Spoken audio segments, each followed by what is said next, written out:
What's going on, everyone? It's your girl, Rebecca Rupert, here with Inside the Ring. We have an undefeated female boxer. This fighter is the WBC Super Middleweight Silver Champion, WBC International Super Middleweight Champion. Welcome to the show, Shadasia Green. How you feeling? I'm feeling great. Thanks so much for having me on your platform. Of course. You know, I've seen you in passing at Wall Athletics for a couple years now, so thank you so much for taking the opportunity to come on my show. Special shout out to Coach Barry for getting this interview to happen. Now, I always like to start from humble beginnings. When did you pick up your first pair of gloves and why? I want to say when I was about 15 or 16.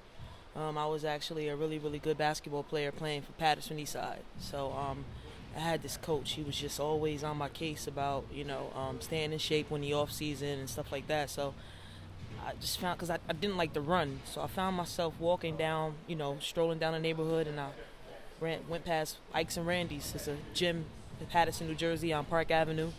And I walked in, and I met a Barry Porter, and I just fell in love with it from that day forward, I asked him, I said, I used to always see this mysterious man sitting at the desk with his feet kicked up. I always thought he was asleep. Well, everybody else did at least, because he had on the nice, not the big shades, the slim shades. And I'm just keep doing something, and I'm doing it over and over, but it doesn't feel right, And I'm like, I want to get this. And I go over there and I say, excuse me, sir, can you help me with something? And from that day forward, we just, it was like two peas in a pod, and he showed me most of his tricks, and here we are, 16, 17 years later.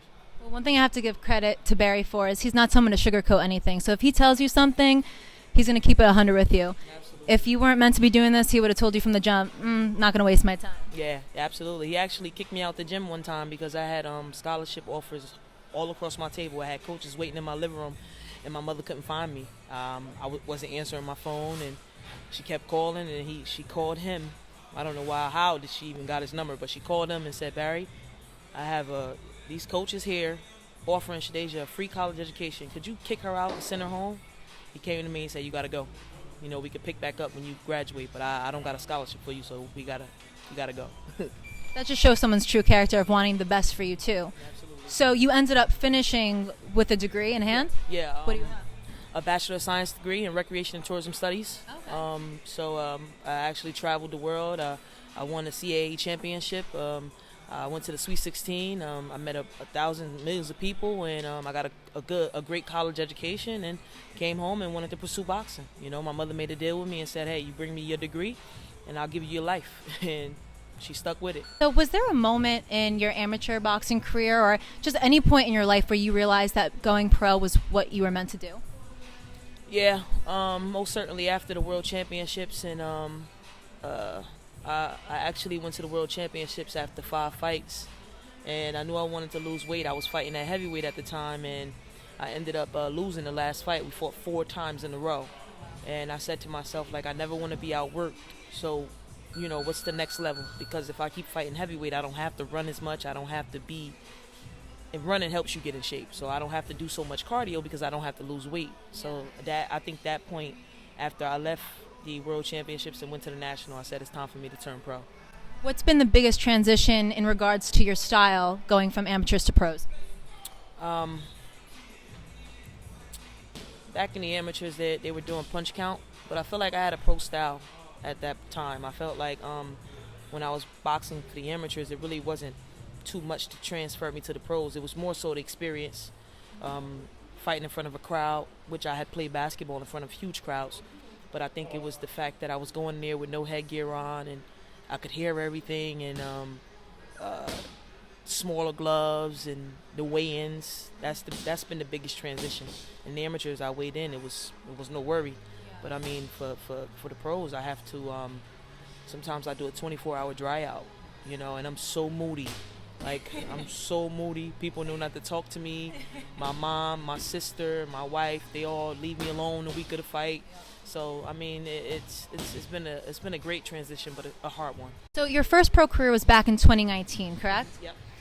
Walk me through what it was like training for that first professional fight and how you felt walking up to that ring. I'm always a nervous wreck because I care about it. Just recently, I became more calm the week of the fight, and even the days leading up to that first fight, until this day, I never sleep. Really? When I'm making weight, I never, ever sleep. So you started your pro career in 2019, and then in 2020, COVID happened. But you and your team didn't let that slow you down. You had about 4 fights in Mexico, right? Yep. How was it fighting outside of your country? And is there any big difference fighting in Mexico as it's been fighting in the United States? Oh, it's a real big difference because you have to travel. So I'm taking my moodiness on the road. And now I'm accustomed to it because I've been doing it my whole career. COVID, a lot of things stopped, and the promoters here prioritize their fighters. So we tested. I was testing every 2 weeks. We tested before the fight. We tested after.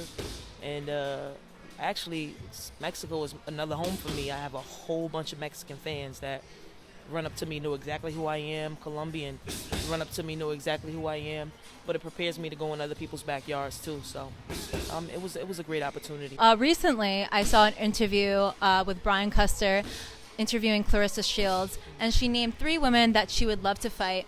She talked about you specifically, and one thing that I noticed that was different compared to the other 2 women that she talked about was she talked with a lot of respect to your name too, which I thought was very interesting.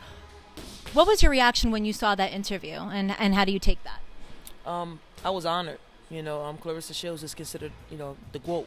Let's keep it real. She's the face of women's boxing. It was a bit of sadness at the end because I remember the specific thing that she was speaking about as far as me going to camp with Christina Hammer.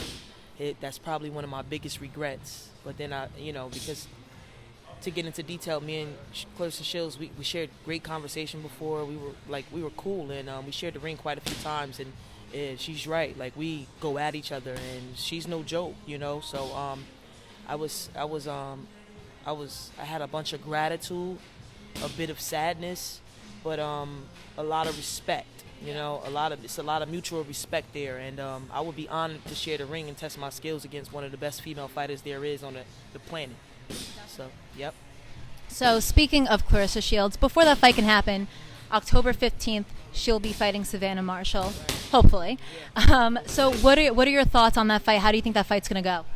I have Claressa Shields 10-0, unanimous. I think that because of her the way she is, which is rightfully deserved, she talks about what it is that she can do, but people underestimate her skill. Whoever, in any event, if they're underestimating her, I think it's the fact that she has great defense, great skill, and she's not coming to lay down. That's one thing you got to be ready for Claressa Shields. You got to be in shape, and you better bring it. Well, that's not the only female fight in the card. Then we also have the co-main event. We got Michaela Mayer versus Alicia Baumgardner. That fight, I hear mixed reviews of who people think is going to take home the W. What are your thoughts? I don't even have a review for that. I'm just a spectator. Michaela Mayer I always said, was one of the most technical, gifted female fighters I've ever seen. The way she put her punches together. She trains, she's consistent, she's disciplined. Her shot selection, they just play so well. But then you have Alicia Baumgardner, who came up, and I can sympathize with her. She just got a promotion deal with Eddie Hearn, and she's on the scene. She's a beast. She's got power. She put her punches together beautifully too. So I was on the team with Michaela Mayer and Claressa Shields. So that loyalty to me wants to take sides. But in that particular, I would love to be in attendance to see it live, because I just feel like it's going to be an action-packed fight. I think that fight alone just describes the idea of styles make fights. Yes, the magnitude of it. I mean, they're both amazing fighters, and I'm glad I don't got to be in that moment. So, hey, I mean, that's going to be a great fight. Yeah, well, I mean, I just feel like 2022 alone, so much has changed for not only just female women's boxing, just boxing in general. And co-main event of Amanda Serrano versus Katie Taylor was Franchon Cruz Dezurn. She took home the win, took home the belt, took home the title. That is a fight that a lot of fight fans I saw on Twitter specifically were, adding you, were wanting to see that fight happen. I think a lot of people want to see that fight happen first before we talk about Claressa Shields. I want that fight bad. I think Franchon Cruz is a great fighter. I was there. I was in attendance. I'm putting myself in position to become the mandatory because, I have to grow still, and Right now, I think my career is actually is doing some cartwheels because a lot of people are demanding certain fights, and they're like Shadasia Green, and I still don't have a promoter, you know. So Franchon Cruz would be the ultimate goal. That's the first goal. I understand that it's a business, so whatever it is that I need to do to take care of, and whoever I need to take care of to get that opportunity with Franchon Cruz, I'm willing to do, and I think that makes for a great fight. You know, I think that. She was on the team as well, so I think that makes for a interesting fight, and I'm looking forward to it. Well, I just caught you working out. Are you currently prepping for a camp anytime soon? Is there any talks of a fight coming up? Anything you could tell us? Right now, I'm just trying to do some PR work, and you know, I just had a sneak up interview with the Boxing Voice. They were talking about me today, and I happened to call in, which was crazy. So I'm not in camp or anything, but I train every day. It's my job. I'm just staying ready so I don't have to get ready. You know, I like to stay low and weight. I like to look good and feel good, and I'm just sharpening up my tools, you know, adding more tools to the toolbox just in case, you know. Well, like I said earlier, you know, I've seen you in passing here for the past couple years, and I remember my fiance first saw you, I think, at the East Hanover gym. Okay. And at the time, I think at one point he was fighting at 178. Now he's gone down, but he was told about you and was like, oh, maybe you can move with her, and he was like, she would fuck me up big time. He was like, I gotta get back into training a little longer before I get in the ring with her. But that's really when I started to get to know you as a fighter and trying to look you up. There aren't a lot of interviews with you. There's not a lot that people could find about you online. And since starting this podcast in 2020, my goal is to really push fighters that don't have that representation, that don't have that promoter, that they need that representation to get them to that next level. And I really hope that conducting this interview, we can get more fight fans knowing your name, getting to know you on a more personal level, because we would love to see you back in the ring.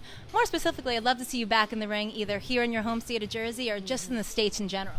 That's a dream of mine to represent for my, you know, where I'm from, Paterson, New Jersey, the state of New Jersey, period. And I appreciate that, and I think that you're going to be a phenomenal podcaster because you do your research, you know. There's a lot of interviews on YouTube where people are speaking of me. But again, I can be like real, you know, stickler about what I'm doing. Like, sometimes I got a couple of inboxes that I forgot to go back to. They're saying, hey, can we get an interview? Hey, can we do this? Hey, can we do that? So it's very rare that you get, like, we'll get a set up an interview and I go. You know, some of these guys from the UK or other people, they want to interview me at 8. I try to be in the bed by 7. So I don't eat. Yeah. You know, my wife has to get up at 4:30 in the morning, so we take it down early. I live and sleep and eat boxing. But honestly, when I'm not boxing, I'm just really a regular person, you know. I like to help my family. I'm a great aunt. I got, you know, 4 nieces and nephews, 3 nephews, 1 beautiful niece now who has my heart completely, had me wrapped around her finger, but they drive me crazy, you know. So I just did a live on Facebook. I got a bunch of views because I'm taking people live and I'm letting them see what it is I experience on Wednesdays when the kids get out of school at 1 o'clock. I want to play a little game that I do with a few of the fighters that I interview called Unboxing the Boxer. In here I have a bunch of random questions that I'm going to shake up, and then you pull out one question at a time, you read it, and then you answer it to the best of your ability, okay? What is one thing that the fans may not know about your weird talents, for example? 2 things. I like to cook. I love to cook. Just this week I made some meatloaf. I couldn't believe I did it. I never made meatloaf before. And I love to rink skate. Love rink skating. If you could go back to your 13-year-old self, what advice would you give? I probably would stay 13 a little bit. My mom, you know, she spoiled me. I got a lot of Jordans and stuff, no bills. I would say don't rush. You know, enjoy 13 as long as you can. What's one country you'd love to visit? Well, right now I have London in my sights. Okay. I'm really trying to get to London October 15th. So I'm trying to do my best. I'm trying to make some things happen, but we'll see how it goes. 2 more questions. All right, what do we got? What is the one thing you are thankful for?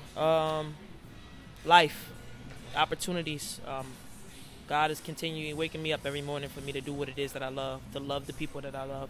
Who is one celebrity you would like to sit down and have dinner with? Michael Jackson. He's my favorite my idol.